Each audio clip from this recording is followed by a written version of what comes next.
Hello everyone, how are you? It's great to see you again. Thank you very much for coming back to visit my channel.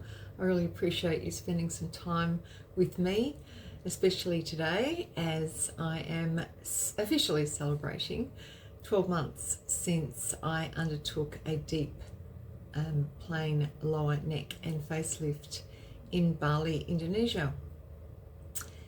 So, yay, a bit of a milestone to reach, and one that I'm really excited to share with you, because this is something that I really wanted to be able to tap into when I was considering going through the procedure way back in 2024, end of 2023, when I was doing all of my research. All I really wanted to do was talk to someone or see someone who had been 12 months down the track, or even 6 months down the track at that point. And I hadn't really made those connections into the social media groups that I subsequently then hooked into at that point. So there really wasn't a great availability of people that I could speak to or see delivering videos like this. So I think it is really important to be able to keep a video log or a vlog on progress with these sorts of surgeries. Lots of reasons for that, but primarily because all of the literature will tell you that to really know what your true results are going to be, you've got to be at least 12 months down the track. And having been through the last 12 months, I can really reinforce that point, because where I thought, and I know I've mentioned this in my other update videos, but where I thought that, I had great recovery and things were really moving along quickly and I could see fabulous results, I look back now and I'm going to have a bit of a montage at the end of this video from sort of from the beginning through to now. I know now that I wasn't at that point. I still had swelling. In fact, I just saw a photo while I was making up the montage before on the computer on my first week back at work, which was sort of 2 weeks really since when I had the surgery done. And gosh, I was so swollen. And at the time I was just so impressed with myself, really wrapped and thinking, this is great. And now looking back, wow, still really swollen at the 8-month mark, maybe still a little bit swollen at the 9-month mark. Probably around the 10-month mark, I started to see that things were settling down into what I perceived them to be, where I was going to be at this point, or heading towards that. And I think that's really true. So where am I at scar wise? And again, I will put some photos somewhere here close up so you can see, but just from a video perspective, having a look, this is the side that I have what I would consider the most raised and red scarring still, but it's minimal. Remembering, I think I've mentioned before that I'm a keloid scarer, so I consider this pretty good. And at the back there, just to qualify, it's I've got my watch. It's now 2:30 in the afternoon, and I've had a face on since 6 o'clock, and I haven't done any touching up or anything like that. So you are seeing what it pretty much looks like to everybody during the day. So I'm really pleased with the scars. I have continued with my bio oil for the last 12 months. I did have some scar patches that I was using, and you'll be able to see more details of those in some of my other updates. I think maybe the 5-month update video.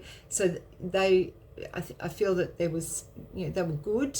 Were they fabulous? Did they make any difference if I had or hadn't abused them? Can't tell you, don't know.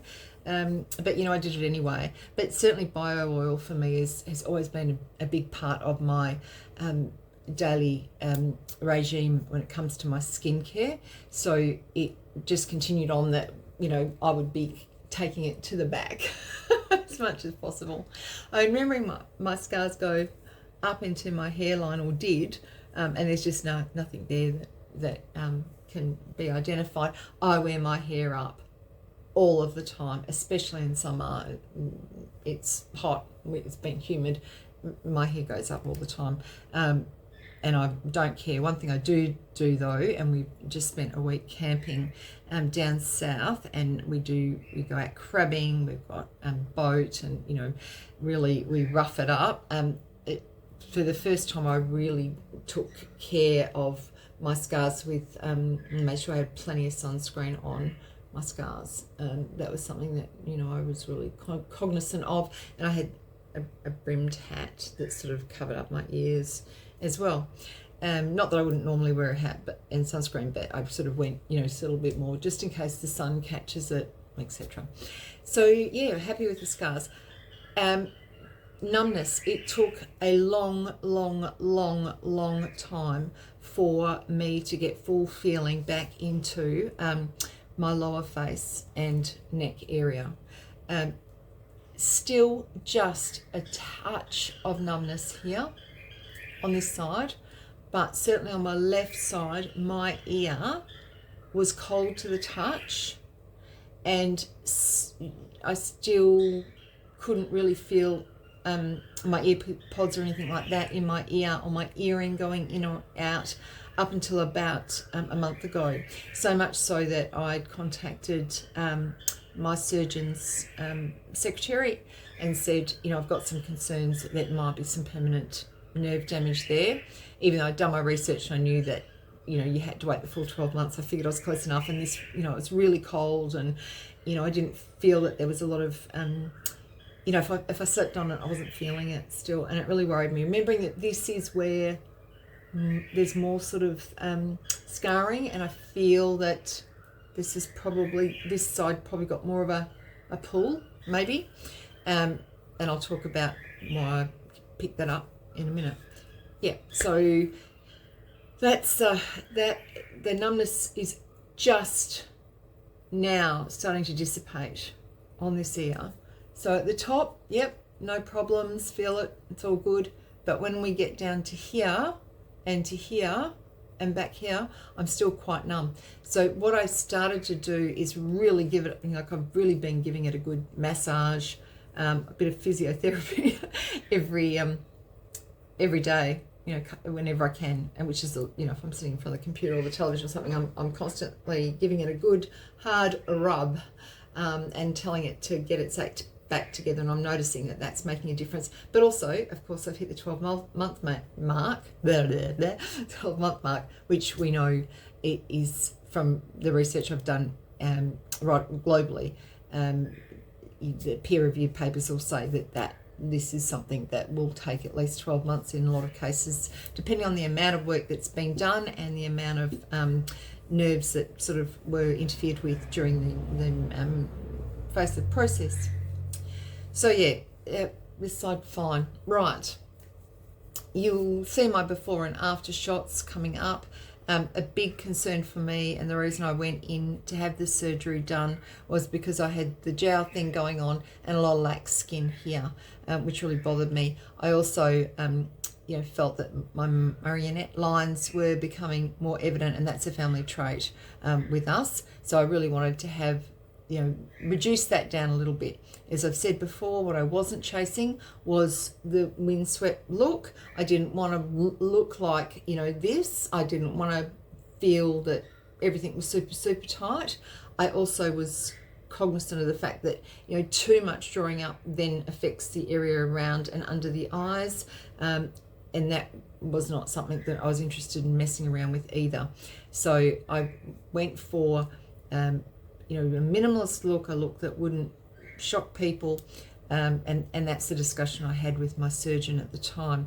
I was starting to see these lines appearing in my neck, and I felt that I sort of had this, bit of a bulge, sort of droop happening at my neck, which I knew would only get worse as I aged, because I've obviously seen that in my female relatives. So they were sort of areas that I wanted to be rectified as best as possible, without it looking like I'd, gone and had turned myself back into a 30-year-old. So initially, and up until probably 10 or 11 months, I was really, really, really pleased, and I still am really pleased with the jowl area here. I feel that that has really been reduced down, but I'm noticing that gravity's, you can't avoid it, and I'm getting something's starting to come back. I'm also noticing that my, what do they call it, resting, I'm also the arch face, the droop here on my lips has started to come back again, and I'm starting to get a little bit more reformation of the marionette lines here. Nothing that's completely devastating, nothing that makes me think, oh, it wasn't done properly or anything like that. I think from what I'm hearing and seeing when I've been researching, the longevity of facelifts, and these are things that realistically you have to be aware of. Aging's aging, and certainly at my age, which is bordering on 60, that there's just nothing, there's no hormones that we've got. You've heard me talk about estrogen, how it's left the building. Once estrogen's gone, you can just forget it. You're not going to get any elasticity. As the DNA breaks down, and as we get older, everything is going to be affected. So what I do believe has happened is that I've been able to delay what was really happening quickly. I've probably been able to get a bit of a 5-year. If I go back 5 years, I think I've probably got a 5-year advantage, nothing more than that when it comes to here. But I can pretty much say that at my age, I probably will find that in the next 5 years, I'd be thinking I might just want to go and get a bit of a touch up. And I think that's realistic. That's from my perspective. Others may disagree with me. What I'm probably not wrapped with, and something that I will discuss when I go back for a review in the next month with my surgeon, is my neck area. So when I first came out, this is what we were looking at, remembering lots of swelling, etc. But this is what I was looking like, and you'll see in my montage of photos, okay? And if I can find one, I'll pop it up here. Yeah. But certainly, now I've let go, you can see. And what's interesting is what I'm seeing is this side, which is the side where I'm still numb and where I've got, what I would consider a bit more of a substantial scar, is not as sort of noticeable as this side. And it's minimal. It's probably, when I'm tucking up, it's probably maybe 5 mil a skin that would have made a difference. But I do believe I can see here that there's a difference on this side. So I don't, it's not balanced. It's not, yeah. So there's something there that I think probably needs a bit of a conversation with my surgeon about, because that's bothering me. You don't want to be super fussy and stupid and vain about things like this. And again, my surgery complete was less than $5,000. So the whole adventure was probably $7,000 all up with accommodation, flights, etc. Can't complain. I would have spent that already on topical aesthetics for my skin, which I haven't had to spend. I suppose the other thing I should say too is that I would normally have had Botox. I usually have it every 3 months here and here. And I haven't had any Botox since I left Bali. in 12 months ago, and all I had after my surgery was just this area here, a whole $38 worth Australian of Botox here, and I haven't bothered to sort of go and get anything else done there over the last 12 months because I really wanted to try a couple of different products that I'll be talking about in other videos, to see how they worked on the texture of my skin, and also to get the full effect and understand completely about the recovery and the outcomes of the facelift. So still the same, no Botox. When I go back in March, I will be getting Botox back up here and around this area here, definitely. Yeah, so that's where I'm at the 12-month mark. So is the neck area something that's like a major mistake, or has anything to do with skill or ability? I don't think so. And I'm being really honest there. I don't want to be sounding like I'm really critical of my surgeon, but and I've done lots of research and looked at lots of before and after shots of people immediately following surgery, 6 months after surgery, and then 12 months after surgery, and I've really got to tell you that the sort of outcomes that I'm getting are no different. And I'm talking about some of my contacts in Beverly Hills and Los Angeles. God bless, a lot of them really struggled and lost their businesses with these terrible fires that they've experienced. My heart goes out to them. But yes, looking at their some of their documentation from their clients who have been kind enough to share, it can get a bit tricky because people 12 months down the track have a lot of times moved on. They are not coming back to have those follow-up appointments and photos being taken either.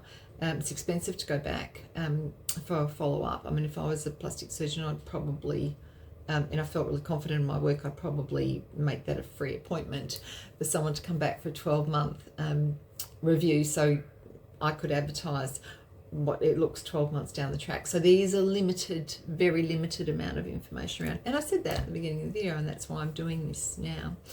But again, I would like to go back and see, whether something here can be sorted for me, or whether it's, something that, might be improved by a little bit of an extra tuck. Don't know. What will that look like cost-wise, and will that be something that I could possibly potentially claim on my travel insurance, my medical insurance? These are all questions that I will answer for you as I do a little bit more research and actually have that return visit, which should happen in that first week of March, which will then be 12 months and 1 month. So yeah, that'll be 13 months. Is that 13 months? So that's how I feel. The key question is, there's a couple of questions, a couple of things to think about. Do I think that I looked after my facelift and followed instructions to the letter? Yes, I do. I absolutely 110% believe that I did everything within my power to make sure that I got the best results. So I slept in my headgear for almost 6 months, which is much longer than was recommended, and that was a killer, but I did it because I just wanted to maximize the effects if I could. I was aware of the fact that if I was turning too much, that I was really going to be stretching out skin that was still recovering and tissue that was still recovering. It's very difficult because when you're driving, you are looking around, but I tried to minimize that as much as possible. The first couple of weeks I was in my my headgear 24/7, almost 3 weeks. Just before I went back to work, I stopped wearing it then, but got straight back into it the minute I got home, and I just really pushed that, and so I feel that I really gave my tissue and skin a good chance to a good chance. I really feel that I gave my tissue and skin a good chance to recover. I think that I followed all the instructions, looked after myself, did what I needed to do. I haven't lost weight.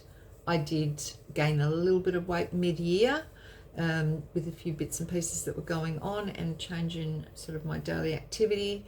When I say a little bit, it's about 2 kilos, and that's sort of just, you know, dissipated over time. So I'm sort of back to the same weight that I was. I say that because my surgeon did let me know that, you know, weight loss would impact my result. So, you know, I was conscious of that. Yeah, I think I did everything that I needed to do. So I think I followed instructions, I did my research, and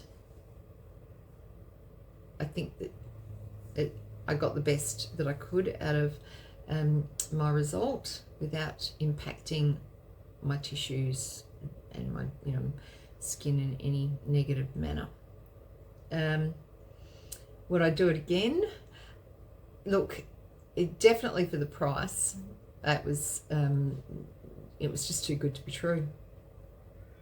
Too good to be true. Recovery is so quick, really, in the whole scheme of things. Like back out into the real world, recovery is so quick. 2 weeks, you know, you look like a train smash straight afterwards, and you don't ever think that you are ever going to make it out into the real world without looking like a complete freak. And it just very quickly you recover and things look great and it's all good. Did people recognize that I'd had a facelift? No, nobody did.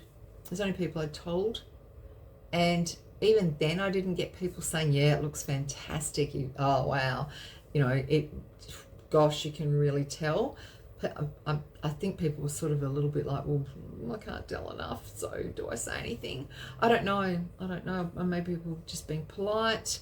I haven't really asked anyone and said, well, do you think it looks like I've had a facelift? You know, can you see a difference? I haven't really asked anyone that because I didn't really care. So, you know, I'm worried for myself more than anything.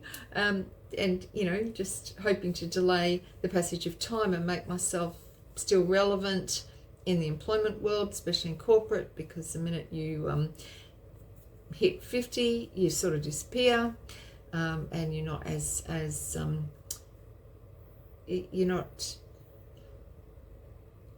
you're not a tool that people are looking for some reason. And men in the same age, doesn't matter what they look like, how grey their hair is, they're considered to be, you know, the voice of experience and people that can guide us and lead us, where women, I don't know, we're sort of relegated to the grandmother set pretty much straight away after you're 50. And it's pretty tough out there. Some pretty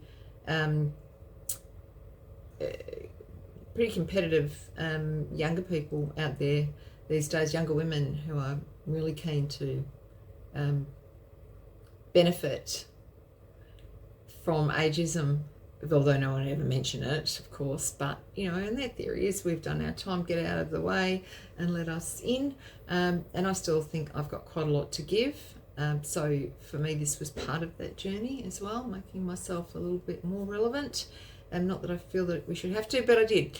So yeah, I would definitely do it again for the price. And the experience for me was good. And I felt safe. And I felt that, you know, it was well worth the adventure. Definitely well worth the money, considering what I would normally pay to have injections and fillers and all sorts of things done. Yeah, so definitely for me, I would recommend it. In saying that, obviously, I've got some other videos that you can look at where, you know, I've met other people who have been down the journey after me and have not necessarily had such great results. Have been really disappointed, which is devastating for them. And, you know, I feel for them terribly because, you know, I can only talk to my own experience, and mine has been really good. But I've also been really honest with you and given you exactly what you need to hear about what I think of the process and my results. Always being completely honest about that. So yeah, you'll see, and I will not necessarily, I'm not naming names or talking about individuals, of course, or doctors for that matter, because that's outside of the realm of what is appropriate as far as I'm concerned. And you'll see more about that in the videos that I've made. But it's a bit sad for me, because my experience has been really good. But I always come back to that same thing, and if any of you have tapped into Natalie Faye and her Bali Beauty Solutions sites, you'll know that we harp on about this all the time. This is your own body, it's your own face. You've got to make your own inquiries, make your own decisions, make sure that you're fully informed. And even though the random woman on the internet here is telling you what her experience is like, this is your own experience, and you've got to be prepared for things maybe not necessarily turning out the same. It's a risk. Everything's a risk. It was a risk for me to have it done, and I could have been on the complete other side of what's happening. So keep that in mind. I will continue to follow up on what I'm looking like over the next couple of months, probably every 6 months now, rather than once a month, just depends. But I will be videoing what goes on when I do go in for my review in March, and if there's going to be further surgery from that, obviously I'll be doing as much videoing and updating you on that journey as possible as well, and see if that is something that is going to be viable for me. And if not, I can talk to you about what my surgeon said about my neck and other areas, and maybe there is something else in the aesthetic area, maybe fillers, maybe Botox, maybe something else that might work for me better.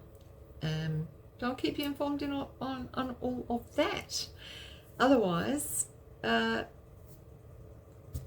just going to keep churning out as much content as I can about different things.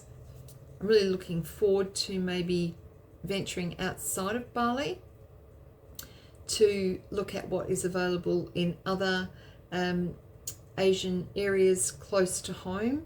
So I have been to Thailand and been involved in cosmetic surgery in Thailand, 15 years ago now, and that experience was mind-blowingly good, and the hospitals were mind-blowingly good, equal to what I've seen in Bali. Doctors were amazing, prices were great, so I've got that experience. And then I also spent quite a lot of time in Korea, in North Korea, I don't think so, in South Korea, with my work. Again, going back about 10, 11 years ago now. Years are going so fast, aren't they? And I really got to see some of the amazing work that's being done in Korea. And certainly I would highly recommend you spending some time doing some investigations about what life is like in Korea when it comes to having surgery done. They are the masters and geniuses of plastic surgery, and the things they are doing blow my mind. Definitely a lot of the work I've been doing over the last couple of years has been involved in gender reassignment surgery, and spending a lot of time with clients who have had that surgery or planning on having that surgery done, and seeing what can be done here in comparison to Korea. And there's no comparison. There's none, absolutely none. Outside of the realm of possibility that our surgeons would have the skill set and ability to be able to do what they can do in Korea. It's also cheaper in a lot of cases. They've got really great support systems and hospitals that are completely dedicated to that sort of work, which if you're an individual in that space, then you need as much support as possible, because it's not only physical, obviously, there's a lot of psychological stuff going on, and we still see there's a lot of bias in a lot of Western countries, where in Korea fully acceptable for that surgery to take place. It's a very warm and inviting environment. So yeah, I think when you're talking about those sorts of intricacies, you know that you've got people who are specialists to the point of being obsessed with what they deliver. They take such pride in their work. And for Koreans right across the board, both men and women, hugely into plastic surgery, and in a lot of cases it's deemed the only way you can be successful in a corporate career. So young people having work done, you know, major 360 facelifts, you know, hairline sutures, the whole shebang in Korea. I've seen it all. Complete body transformation work. Brilliant. So yeah, that is something else to think about. I've got a bit of extra time on my hands now with some changes to my previous work environment, so I may have the option and luxury of being able to travel again to go and have a look at these things. So, not much else to tell you at this point. Keep in touch. Thank you very much for listening, and if you've got any questions, please feel free to pop them into comments. If you're keen on a live session where you can ask me questions through the comments, then I'm happy to do that. Otherwise, please like this video. That's really important. Give it a thumbs up if you can. And if you are keen to share it with any of your own social media groups or on your Facebook page or Instagram, please do. If you want to use it on TikTok, absolutely. The content's there for you to be able to realign on TikTok as well. I don't have any problems with that. It'd be great if you would subscribe, because that gives me a subscriber base that I can then decide on what's the best action for those people who are constantly sort of tapping in, and get some surveys out, find out what people are interested in finding out about, and whether we keep talking about this sort of surgery or whether we look at different surgeries and talk to different people about their own experiences, all that sort of stuff. So being a subscriber is great as well, but liking the video is super important, because that keeps it circulating out into the broader algorithms of those people who are interested in beauty and those people who are in